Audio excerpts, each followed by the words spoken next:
earlier on, I was experiencing myself as I am, and I noticed a tension in the mind that to me seemed, it felt like some kind of a defense mechanism, just sort of ready, just at the ready for whatever might come. And just naturally, I just started to visualize this thing, and it looked like a tired, worn, beat down guard that was basically ready to just pass out. And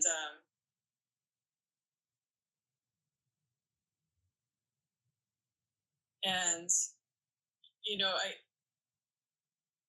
even having experienced this, I just was resistant to talking.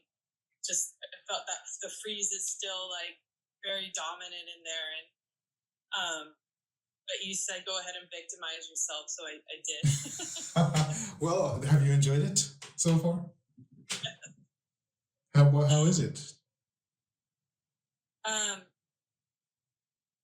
It just, it doesn't feel frozen.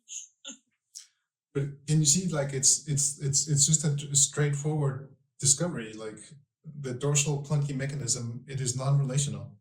And then you victimize yourself, you victimize it, you sacrifice it, not yourself, it, the machine. You sacrifice it by relating, you speak, and then you relate to it. And it cannot other than to go away. It's no longer valid. Do you see what I mean? Yeah. It is no longer valid. Why? Because someone is relating to, then it has to go away. But where would it go? Well, where it goes is it's metabolic energy that is being channeled through a defensive mechanism. Like you said, it's a guard that is there waiting to pounce. But it's only doing it because it doesn't know any better. It doesn't know that the conditions do not require defense. They invite relationship. So as soon as you have relationship, then the metabolic energy is no longer flowing through the circuits that are generating defensive behaviors or attitudes. It is flowing through relational circuits that are inviting for curiosity and openness and letting go and just being, relating, regulating each other, helping each other. I want to make sure that you understand it. It is very important to understand it. Where does it go? It's energy that is managed in our nervous system. So instead of going somewhere where it was, defensive in nature, then it goes somewhere else where it is relational in nature. That's where it goes. Well, what happens to the guard?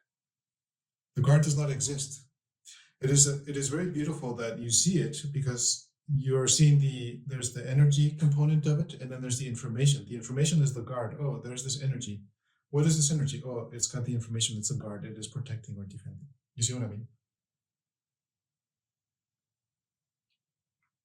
The guard does not exist. It is an image that is created, and then we believe that it is real.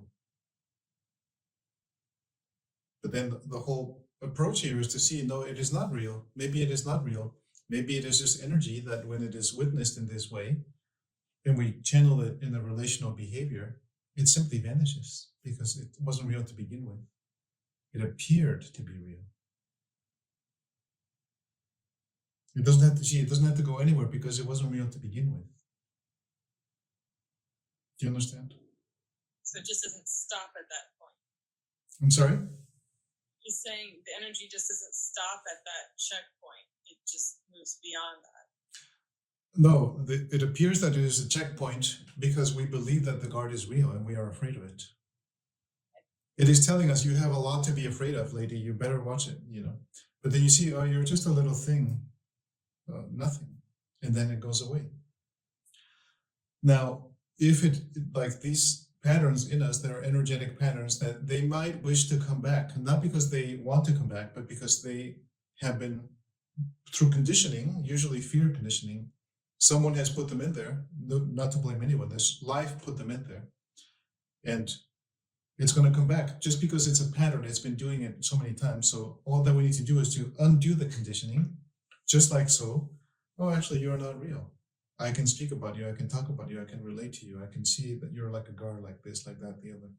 You see, we discover properties that it is trying to show. The energy is showing us the information. Oh, it's like this.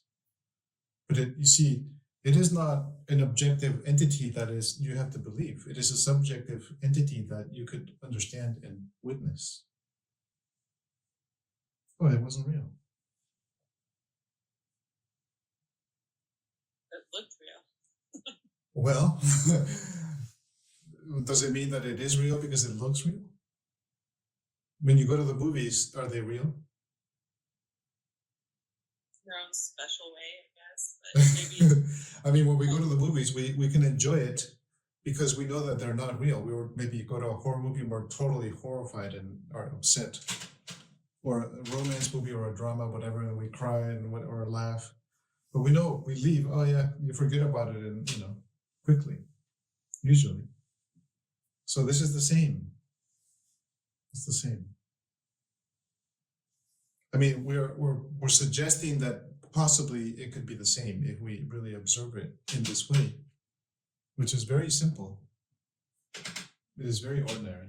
We're just allowing the actors to come into the stage. It's a special stage where each actor has its own place. Like they have like a magnetic quality that when they appear, they will immediately be attracted to go to that part of the stage. The reason being because all of these entities are obeying laws in our nervous system. They are not random. They are not the result of some kind of mysterious, hidden scheme. That is not how it is.